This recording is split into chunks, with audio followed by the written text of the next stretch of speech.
Oh, Toshi, how will you disappoint us today? Come on, Toshi.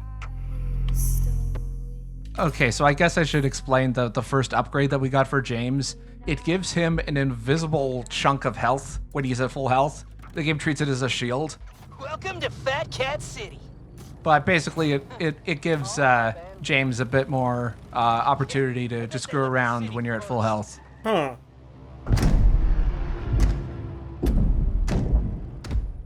Silent Hill? Oh no, the lights are out. Actually, one might be surprised how it didn't happen earlier. It's pitch black! Hey, cool it. Use your headlights. The city's energy network is fully automated. The backup is powered by the nuclear power plant in Warrensgate and should turn on automatically after a while. Somehow, all this talk of nuclear power and automated things is making me a bit nervous in our current situation. I like her. She's perceptive. If only she didn't have god-awful voice acting. I mean, let's be fair, everyone has god-awful voice acting.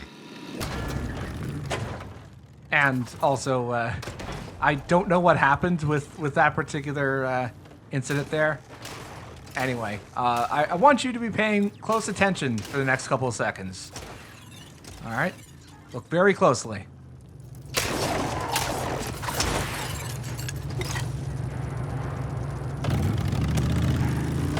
Hey, what the? Toshiro? Toshiro! Where are you? Did you see him? Something took him. Look around. We need to find him. Toshi's gone. Tosh. Now, I have seen worse story beats in a game. I don't think I've seen a story beat so ineptly executed, though. It was a kidnapping that happened not just off screen, but in the middle of gameplay. One frame he's there, the next he's gone. Just blink. Blink and you'll miss him. Not even blinking you'll miss him because he had the time to say, oh god, I'm being grabbed! So we're down to 3 characters for the next couple of levels, and our new objective is to rescue Toshi.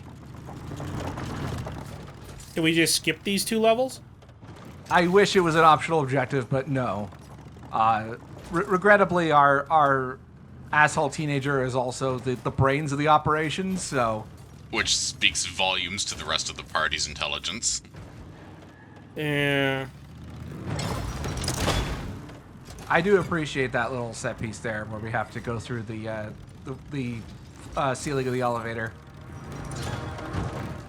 Every once in a while they do something right in this game, which shocks me that they did so much of it wrong.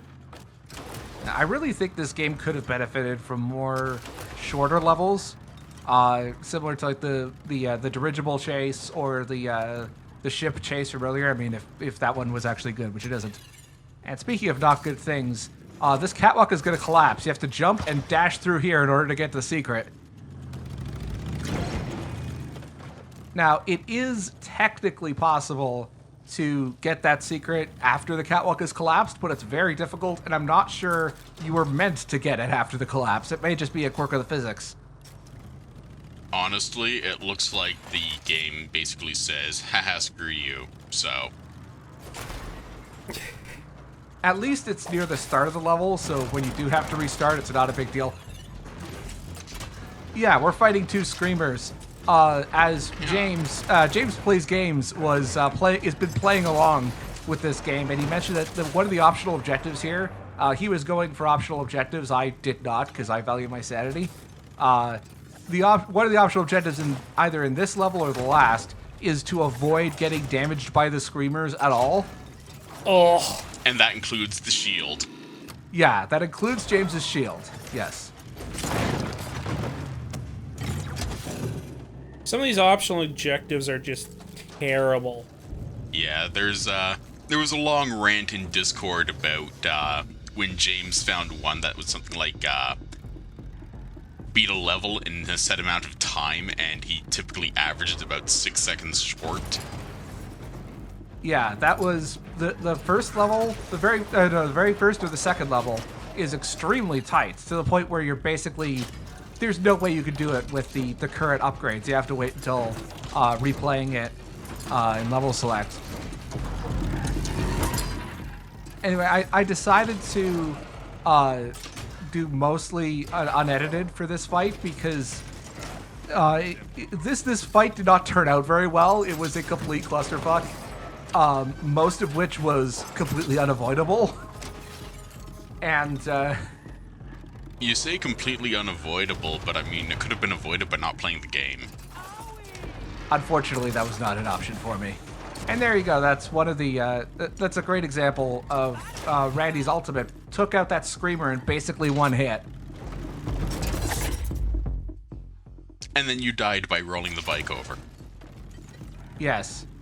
This is more or less where everything starts to fall apart here. Ooh. But then I immediately get crushed by the screamer. The game does not do a good job of making sure that there are no hazards in the way when it respawns you after falling into a pit or crashing.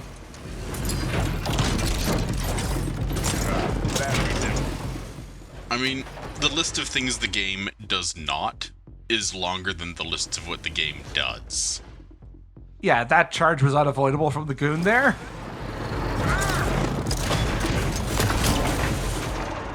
Amazing. Yeah, that was a terrible fight I left in because I knew you would be entertained by it.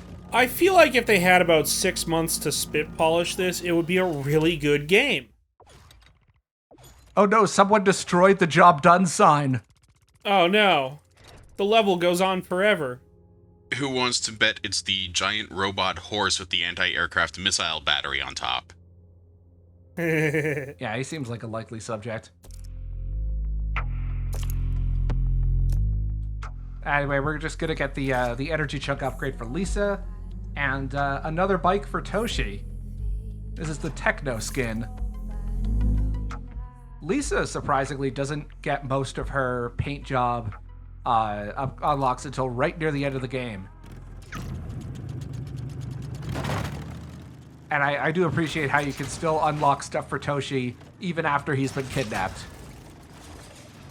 You know, I have to admit, if there's one thing that would have made this game even potentially better, it would have been the fact that in a lot of other games, I'm sorry, I'm stumbling over my own thoughts at the moment, but in a lot of games that have cosmetics and such, the cosmetics also have mechanical effects, right?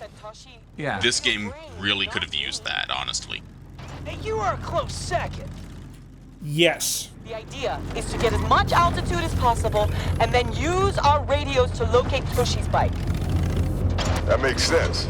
There's nothing taller than the obelisk tower construction site. Just don't look down, Randy. We all know you're scared of heights. What a load of... No, I'm not scared of heights. I'm claustrophobic. That's a big difference. Anyway, I left this in because I wanted to show just how terrible it could be to line up with certain ledges, especially since this game does expect you to use the mechanic where you hold up on the analog stick to stick to ledges that are outside of the lanes. It just doesn't work most of the time. Okay, now Randy is afraid of heights. We have the Tommy gun. I think I'll end up switching to Lisa in a couple of seconds here. The way that the ammo upgrade works, they just magically give Lisa more ammo if you're using her. Oh. That is some pro writing. Yeah, see, if you switch there, the default capacity, I believe, is 80, and Lisa can have 160.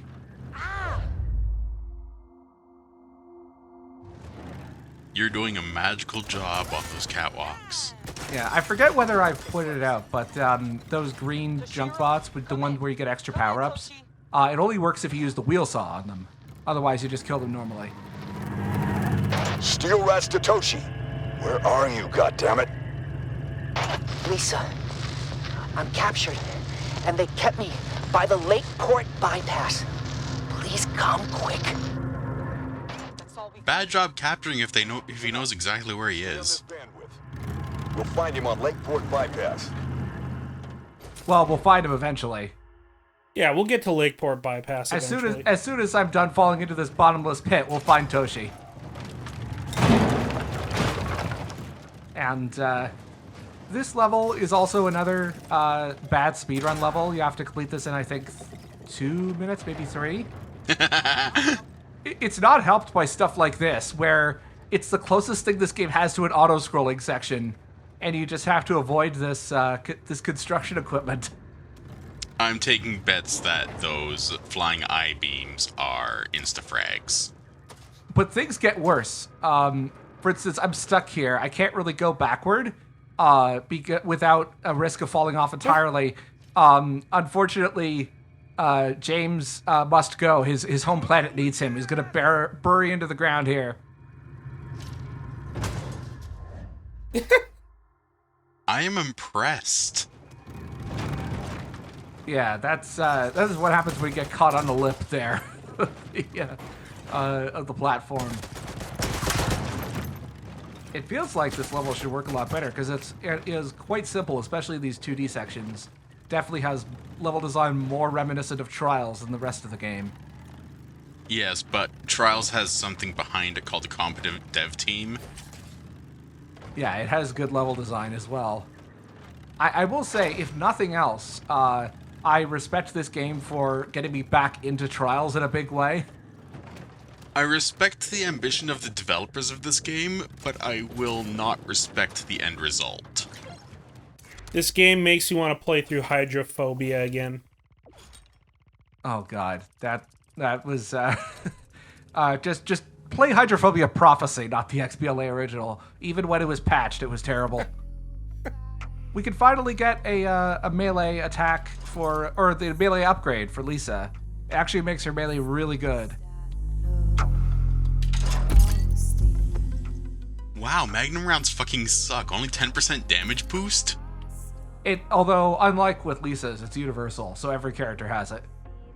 Yeah, but it's only 10%. That fucking sucks. Well, you take what you can get. Wow! This place is wrecked! Cut the chatter. Stick to the plan. I like how the objective is keep driving. Oh, there he is. That was quick. Get him! So this is the first boss fight, or the second boss fight in the game. You're in a chase with possessed Toshi. His AI kind of broke there, which was beneficial for me on this run. You can't attack him with the primary attack. You have to use the wheel saw or the deflect, the spin. And it's also kind of inconsistent as to what the win state actually is, since you can't drain his health completely. But you basically just have to track him down and deal as much damage as you can before he leaves. And the timing is pretty generous, although, of course, there's a secret on the path. Don't forget that. Come back, Toshi! We need to kick your ass into being less stupid. We need to kick your ass while you're conscious, when you actually understand what you're doing. This doesn't count. Anyway, the fail state kicks in. I think it does like a check for how much health Toshi has at certain points. Because I think at some point, yeah, like right about here, once you get to this ramp, it does a health check.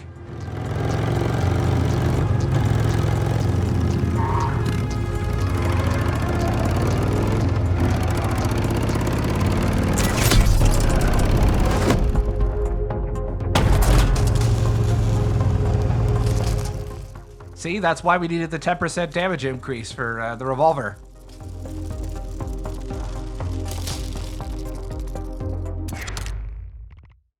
And there we go. We beat the stupid out of Toshi on that one. On that one thing. So that's the end of Chapter 3, although I do feel the need to point out that there actually is a full track here. If you don't kill Toshi in time, or at least beat him up in time, he will escape.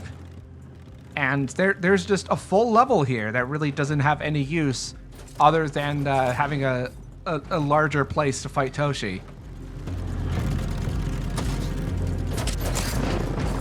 Ow! There was one thing that I did note in the background in the first run of this, is that there was a actual giant angry robot in the background slowly lurching along, and it's one of the few times we've actually seen something in the background of the game that's not static. And also not directly tied to a set piece. Yeah, I guess there was that one flaming dirigible from a couple levels ago. Anyway, around here, like once you get to this bridge section, if you haven't beaten Toshi, you might as well just restart. Because, yeah, basically once you get to this part, you're pretty much screwed.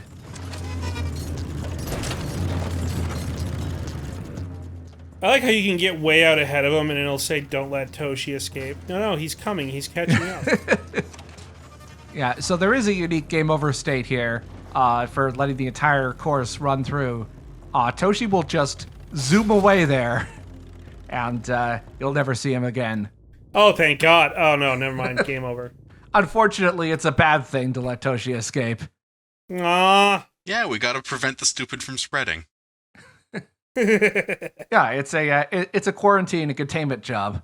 Anyway, so that's the end of chapter 3, and now that we've gone to the alternate timeline where we actually rescue Toshi, it's time to get back on track and figure out how to get to the Fel Yards, which is where the invasion started, and that's where where the giant orb is. Seeing as how this is all Toshi's fault, we can use his giant inflated head as a raft. Woo! That sounds like a great plan, actually. I'd be all for that.